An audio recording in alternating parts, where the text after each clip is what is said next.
Hi everyone, Exiled Senpai here. A few days ago on Reddit, I saw a thread that asked, does anyone know a good sugarcane farm that works in 1.15 and will work in 1.16 that will fit here? Here being this big picture right here. I want it big. And this seems to be a pretty common question, with zero ticking being removed in the next update. Now, I tried to give a pretty comprehensive answer here, but I don't think that I did it justice. So hopefully this will be the first in a series in which I take a question from Reddit and try to answer it as best I can. Here I am in my sugarcane farm world. As you can see, there are a lot of different sugarcane farms. I'd like to go over with you what you'll typically see, what you should avoid doing. But before that, let me just go over this one right here. This is one that takes bone meal and turns it into sugarcane. Now, obviously, you don't want to use a bone meal farm to make bone meal to put into the sugarcane, because you can use sugarcane to make bone meal and you just have diminishing returns there. And imagine if I had this chest feed right back into this chest, and eventually you'd have nothing. It just doesn't make sense.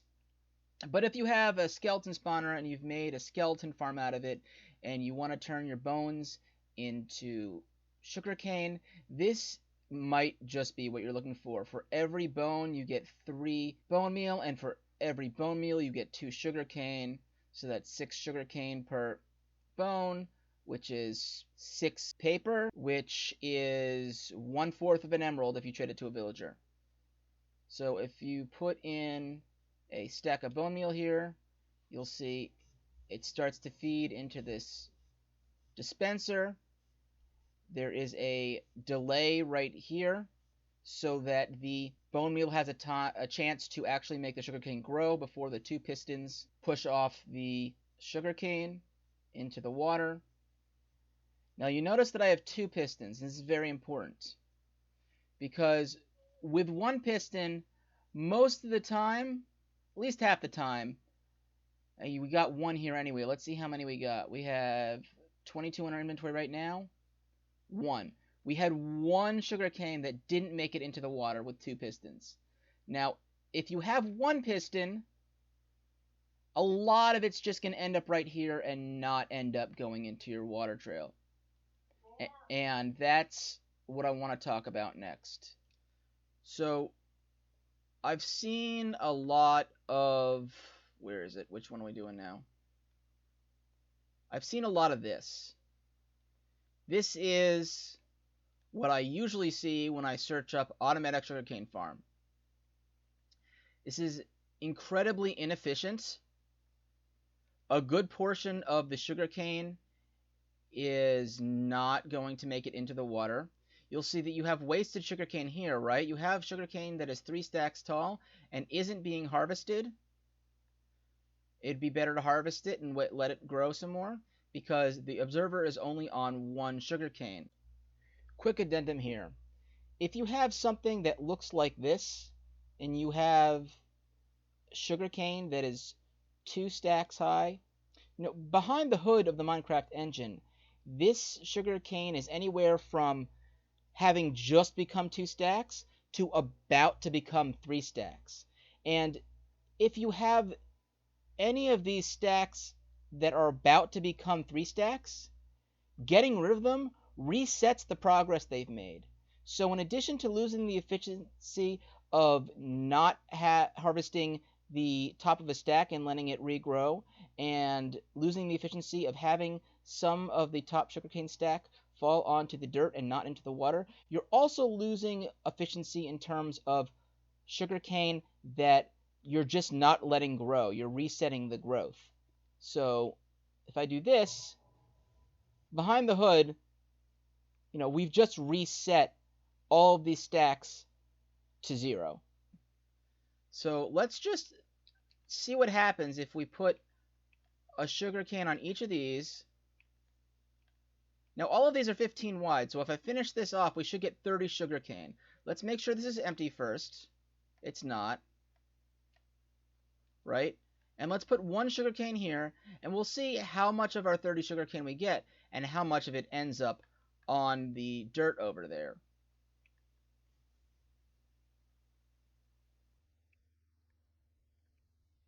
Okay, so not as bad this time. We lost 2 sugarcane out of our 30.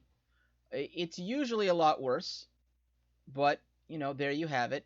There is something you can do to fix this, though. You can make, like this one, you can have 2 pistons, not 1. But wait, how do I make it so that I don't create an infinite loop with my piston and my observer? Well, you're going to have to channel lock your piston right here, right?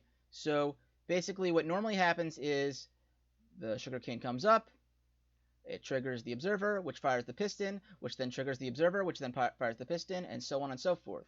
But what happens here with this little circuit is you have a delay on this repeater right here, and what that does is it locks this repeater for when the second pulse comes out here so that it can't fire off the pistons again. So you'll see here that if I put this down here, it only goes once. Now another thing I'd like to point out with this design over here is that it's also wasting a lot of space. We have all these hoppers here. Why don't we double it up? You'll see that I've doubled up all my other ones so that you have it coming in from both sides. It just makes a lot of sense to reuse your hoppers and reuse whatever water blocks you have. It's much more efficient. Even with this design, though, you're still wasting all the sugarcane that is 3 high but isn't next to this observer right here. Now, before I go on and show you one that pushes pistons with each side individually, let me first go over this. This is infinitely expandable. So if you don't care about the loss in efficiency, and first let me say this. Despite how inefficient this is resource light. This is probably the most resource light and quiet sugarcane farm you're going to get. So if you're light on resources and you want something that's quiet, this is what you want to go with. So despite how inefficient it is, this is how you extend it as far as you want. Now, at this point, you have 15 wide, because that's how far the dust will go in terms of the signal strength. Then here you have another repeater going in like this, and that only takes care of the top piston right here. So then you're also going to want to bring this down here. I'll show you what this looks like. And this is what triggers the bottom piston here. So this is going to be 1, 2, 3, 4, 5, 6, 7, 8, 9, 10, 11, 12. This is going to be 12 long before you have to do this again. So the first one's going to be 15 because, here's your first repeater. And the rest of it's going to be 12 long before you have to do that whole thing all over again. Now, when you do this, just make sure that you don't go outside max simulation distance. Simulation distance is measured in chunks, and each chunk is 16 by 16. If you're in a realm, max simulation distance is set at 4 chunks. So don't go outside of 72 long. 72 long is the max you can make it. If you go outside that size, you're going to have problems. So let's talk about the noisy ones. The noisy ones are noisy because they have carts constantly moving around them. Now, over here you'll see that it doesn't matter that we only have one piston, because no matter what we do, the sugarcane's going to end up right on this line where the hopper minecart can pick it up. So rather than channel locking our observer, we just don't care. We have the sugarcane fall onto this block, and the hopper minecart picks it up. And this is a very small profile. It's a very small profile. It's only 7 wide. You can see this observer right here sees the top sugarcane go in, powers this block and this block, or it makes this block a power source, which does nothing over here, and will trigger this piston, which is a sticky piston, by the way, which pushes this block out and comes back in. So just as an example, I will show you right now.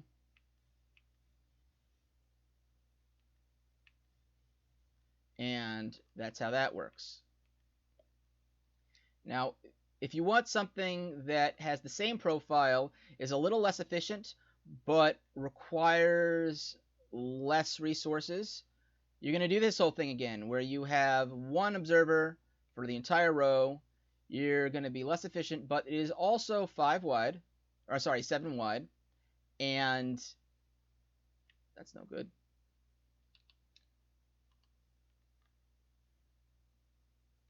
Again, it doesn't matter if you have one piston per row, because again, the sugarcane is going to get picked up by the stopper minecart anyway. So let's go to some of the more quiet builds that I have. This is just a proof of concept mess. I just wanted to see if I could... Don't even worry about it. So this is a modified version of Jelly 3007's pumpkin farm circuit. So what you want to do here is... It's complicated to explain. I will try. This is going to be, I believe, 9 wide? No, more than that. 19 wide. So what you lose in space, you make up for in how quiet it is. And that's the price you pay. Put a sugarcane down here, right? The observer sends a pulse into this block, which is currently powering this repeater on 3-tick delay. When the signal gets to this block, it inverts the torch and powers this torch. This repeater being powered by the torch turns off, but not for another 3 ticks because it's on a 3-tick delay. Just long enough for this piston to come down and for this repeater to power the block that comes down from the piston, which then powers this piston. This piston comes down, gets power from this repeater, and powers this redstone right here, which then activates the piston. And the observer will pick up on that and send a pulse out to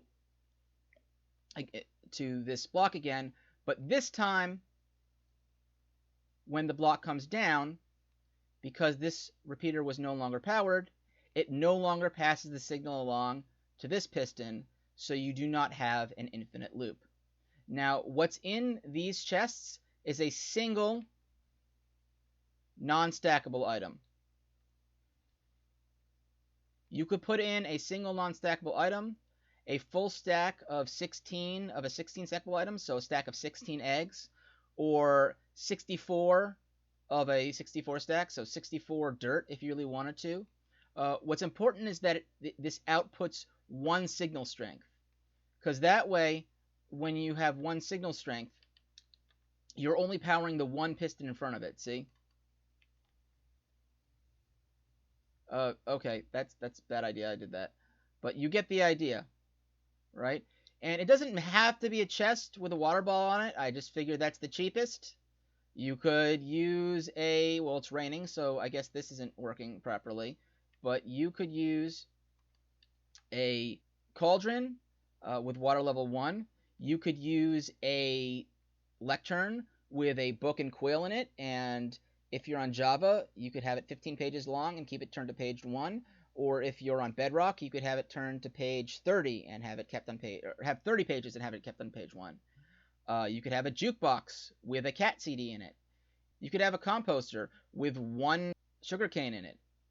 You could have a block with a item frame with an item in the original position on it. You could have a furnace with 1 item in it. It doesn't matter as long as it outputs 1 signal strength. Now, this is my own design. This actually reduces the profile. You'll see that it's one less wide on each side, but it requires a lot more resources. So you sacrifice a lot of extra resources, but you save some space. So this circuit's a little less complicated, but let me explain it for you. When you place a sugarcane over here, the observer sees that, puts a pulse into this block, which then powers this dropper. This dropper has one item in it, and it can't be a single stackable item. It has to be something in stacks of 64. So I have one dirt in each of these, because I want this to output a single strength of 1 when that happens, so I don't end up interfering with the other slices. So what happens is this will put the dirt into this block, which then this comparator sees and sends out a signal strength of 1. What then happens is this piston will power, and this redstone block will power this piston right here, which will shoot the sugarcane. Simultaneously, between the next pulse and this redstone lamp will power off and then on. And these observers will see that, power this piston, sticky piston, which then is connected to another observer, which will power this block twice. The first one will bring the dirt from this dropper into this dropper. The second pulse will bring the dirt from this dropper into this hopper right here, and it'll bring it all the way down and then back into the original dropper. And by the time all of that happens, by the time the dirt gets back into here, the second pulse from the observer seeing the piston over here will have already gotten to this dropper right here before the item gets back inside of it. That way, there is no infinite loop because the item isn't in here when the second pulse gets through. So that is how this circuit works. It requires a lot of hoppers, a lot of iron, lots of redstone blocks, redstone lamps. It's a lot more resource heavy, but you save some space, and this is probably the most efficient you're going to get for a quiet build. And so again, if you want the most efficient quiet build, this is what you want right here. If you want the least resource heavy, most efficient quiet build, this is what you're going to want right here. If you want just the most efficient build, this is what you want right here. It's only 7 wide. It's a little noisy because of the minecart, and you can make this as long as you want, as long as you add a few more powered rails and maybe a few more hoppers if you really think you need them. This is what I would personally use. But some of you, I get it, you don't like noisy redstone contraptions that are on all the time. Here's one if you're really light on resources, but you don't care about the noise and you do care about the profile. So there you have it, all these different designs, the pros and cons of each. Thank you all for watching. If I get a lot of positive feedback about this, I might try to do another Reddit Asks post. Don't forget to follow, like, subscribe, turn on notifications, and as always, you can find me live at twitch.tv/exiledsenpai.